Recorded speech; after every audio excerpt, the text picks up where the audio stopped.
What was the second question? Quella sul pugno.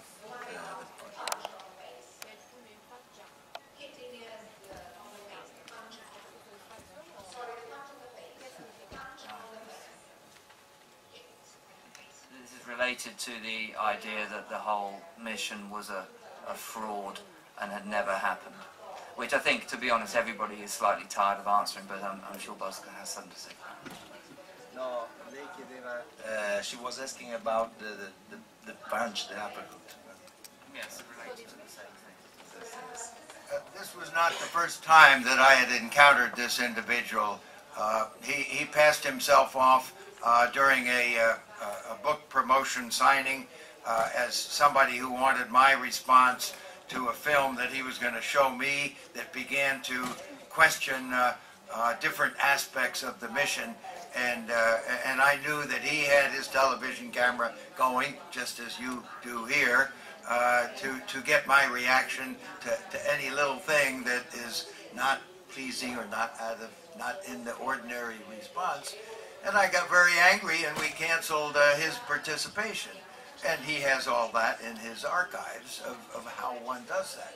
Now, I was asked to participate in an interview with an Asian foreign television personality that we had met under social condition, very friendly, and I went through that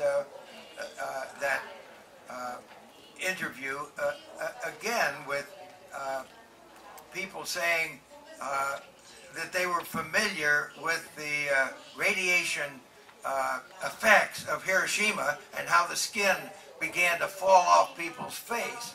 And since that didn't happen to us, when we went through the Van Allen radiation belts, obviously we didn't go to the moon.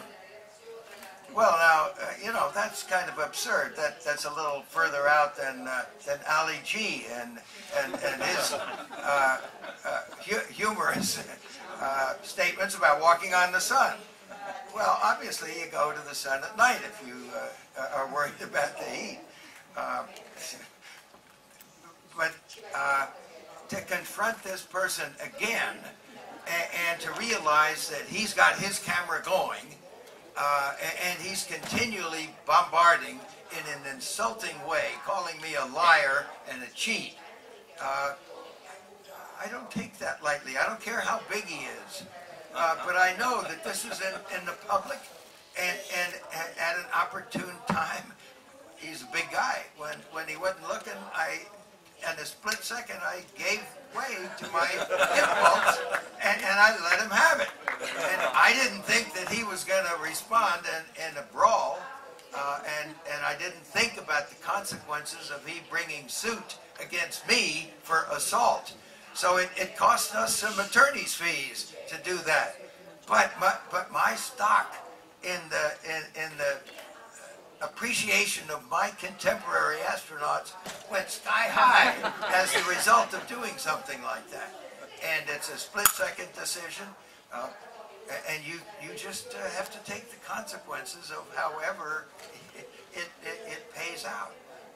I didn't know anything about this Ali G funny jest guy that came knocking at the door when he came in, but I knew he had his camera going, and he seemed to enjoy a lot of spoof, and I felt, well, I'll try and go along with it the best I can, thinking of it. He's a professional, and I'm not. But I think that was a reaction that I felt very good about, because I got a lot of. He didn't bring me to the smacking point. That was obvious, and there was no real reason, because he was not insulting. He was trying to be spoofy about it. And I think the movie, the Space Cowboys, with my friend Clint Eastwood, everybody knew right up front that this was kind of a spoof of old people doing really risky, bodacious things, and they didn't take it very seriously. But the younger generation doesn't know what to make of a lot of things that begin to get passed off as fantasy, and they expect much more than we can possibly deliver out of our really hard hard sought for objectives in the space program, and it's pretty hard to satisfy people, and it's also pretty hard to counter senses of overemphasized interpersonal conflicts that never existed, really, in my estimation.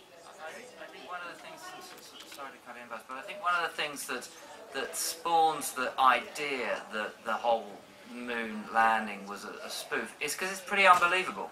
It is pretty unbelievable that we, in the space of 10 years, went from putting guys on the top of a missile that just kind of went up and down to sending people on the largest machine, the most powerful machine we've ever constructed, on a 250,000-mile journey, and landed them on the moon. It's unbelievable. We couldn't do it now.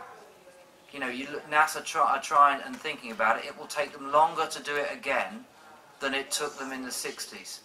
We've not been back there since 1972, and only 12 men, you're looking at one of them, have ever walked on another planet. It's unbelievable, but it happened. And that's what we're here for, because it happened, and it happened within the living memory of us. And I don't know how long humans will be on the planet, but they'll remember a couple of names. And amongst them will be the first men who walked on the moon. And we'll either remember them because we've gone back there tons of times, or we'll remember them because we've never gone back. Right now, looks like we'll never go back. Unless people like Buzz, who's been there once, can persuade us to do it again.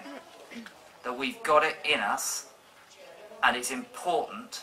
It's how we define being human, that we are different, and we can step out of our planet and go somewhere else. It's unbelievable, but we did it.